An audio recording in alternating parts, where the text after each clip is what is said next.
जय हिंद। पिछली वाली क्लास में हम लोगों ने उत्तर प्रदेश की मृदा के बारे में हम पढ़ रहे थे। उसमें जलोढ़ मृदा और बुंदेलखंडी मृदा के बारे में पढ़ चुके थे। बुंदेलखंडी मृदा जो होती है वह दो प्रकार की होती है, काबर मृदा और माड़ मृदा के बारे में अब हम इसको विस्तार से पढ़ेंगे। तो जो माड़ मृदा होती है, यह मृदा जीवाश्म के तत्वों से उत्पन्न होती है। यह मृदा कैसी होती है? जीवाश्म के तत्वों से उत्पन्न होती है। इसके बारीक इसके बारीक कणों के कारण इसमें जल भराव की संभावना अधिक होती है। इसके कण जो होते हैं क्या होते हैं? बारीक होते हैं, इसलिए इसमें जल भराव क्या होता है? अत्यधिक होता है। और यह कृषि उपयुक्त होती है। और इसमें सिलिकेट की मात्रा कितनी पाई जाती है? 60% पाई जाती है। लोहा इसमें पाया जाता है 50%। और एल्यूमिनियम इसमें कितना पाया जाता है? एल्यूमिनियम पाया जाता है इसमें 25% मात्र पाया जाता है। और माड़ मृदा जो होती है यह वर्षा ऋतु में यह गोंद की तरह चिपचिपी हो जाती है। कैसे हो जाती है? अत्यधिक बारीक होती है, इसलिए क्या हो जाती है? गोंद की तरह चिपचिपी हो जाती है। इस पर कृषि कार्य करना दुर्लभ हो जाता है। इस पर क्या हो जाता है? कृषि कार्य करना दुर्लभ हो जाता है, क्योंकि चिपचिपी होने के कारण ये ज्यादा होती है तो उसमें बीज नहीं उग सकते हैं, इसलिए इसमें क्या हो जाता है? कृषि कार्य करना दुर्लभ हो जाता है। यह मृदा जालौन, झांसी, हमीरपुर, बांदा आदि जिलों में पाई जाती है। कौन कौन से जिलों में पाई जाती है? जालौन, झांसी, हमीरपुर, बांदा ऐसे जिलों में पाई जाती है। फिर उसके बाद हमारा आता है काबर मृदा। काबर मृदा के बारे में देखते हैं। यह मृदा गहरे भूरे रंग की होती है। काबर मृदा का रंग कैसा होता है? गहरा भूरा रंग होता है। इस मृदा की बनावट मोटे कणों से हुई होती है। इस मृदा का निर्माण कैसे हुआ है? मोटे कणों से होता है। जबकि माड़ मृदा का निर्माण कैसे हुआ होता है? माड़ मृदा का निर्माण हुआ होता है बारीक महीन कणों से हुआ होता है। काबर मृदा बुंदेलखंड क्षेत्र के ललितपुर, बांदा, जालौन, हमीरपुर आदि जिलों में पाई जाती है। बुंदेलखंड जो काबर मृदा होती है कहाँ कहाँ पे पाई जाती है? ललितपुर, बांदा, जालौन, हमीरपुर ऐसे क्षेत्रों में ऐसे जिलों में पाई जाती है। और होता है, फिर आता है हमारा लाल मृदा। लाल मृदा के कितने प्रकार होते हैं? 2 प्रकार के होते हैं। इसको क्या कहा जाता है? पड़ुआ या परवा कहा जाता है।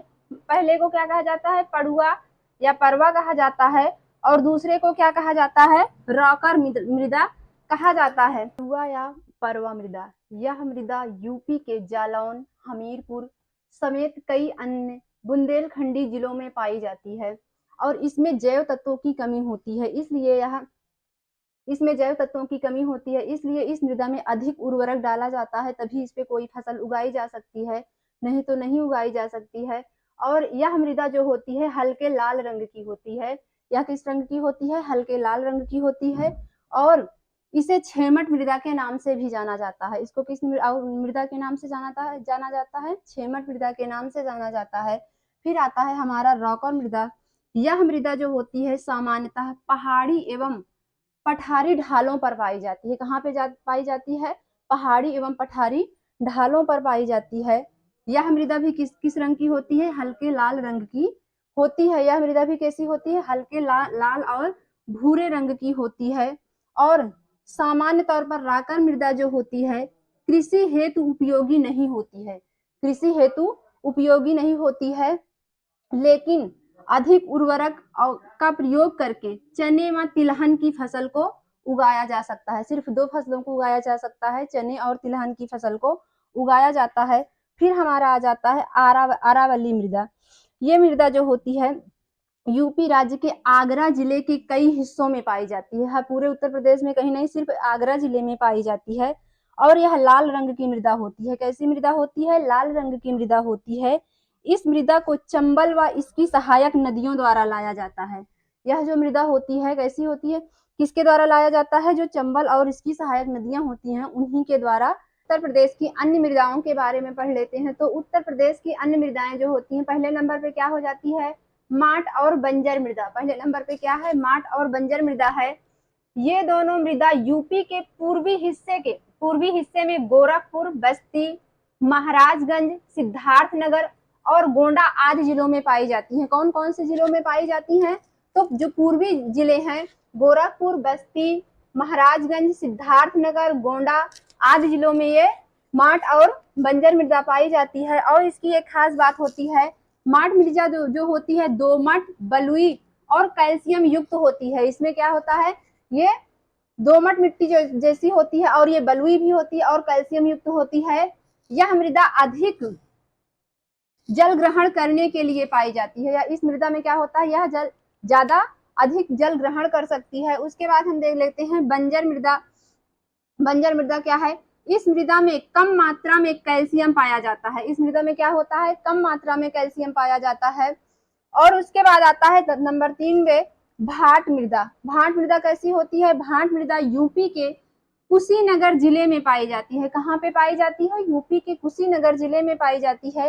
इस मृदा में एल्युमिनियम के निक्षेप होते हैं। इस मृदा में क्या होते हैं, एल्युमिनियम के निक्षेप होते हैं। यह मोटे अनाज की कृषि के लिए उपयुक्त होती है। ये किस फसल के लिए ज्यादा उपयुक्त होती है, मोटे अनाज की जो कृषि होती है उसके लिए होती है, जैसे बाजरा हो जाता है, इन सब मोटे अनाज की कृषि के लिए ही उपयुक्त होती है। उसके बाद आता है टर्सरी। टर्सरी मृदा जो होती है, यह मृदा हिमालय प्रदेश की घाटियों में पाई जाती है। खास तौर पे जो शिवालिक श्रेणियां होती हैं उन श्रेणियों के बीच में पाई जाती हैं। किस शिवालिक श्रेणियों के बीच में पाई जाती है। जो शिवालिक श्रेणी होती है उसके वहां पे पाई जाती है। और इस फसल में चावल, चाय, आलू उगाया जाता है। उसके बाद विशेष तौर पे ध्यान देने वाली बात है, यूपी के उत्तर पश्चिमी क्षेत्र की मिट्टियों में फास्फेट की कमी होती है। जो उत्तर पश्चिमी क्षेत्र है उत्तर प्रदेश का, वहां उस मिट्टी में क्या होता है कि फास्फेट की कमी पाई जाती है।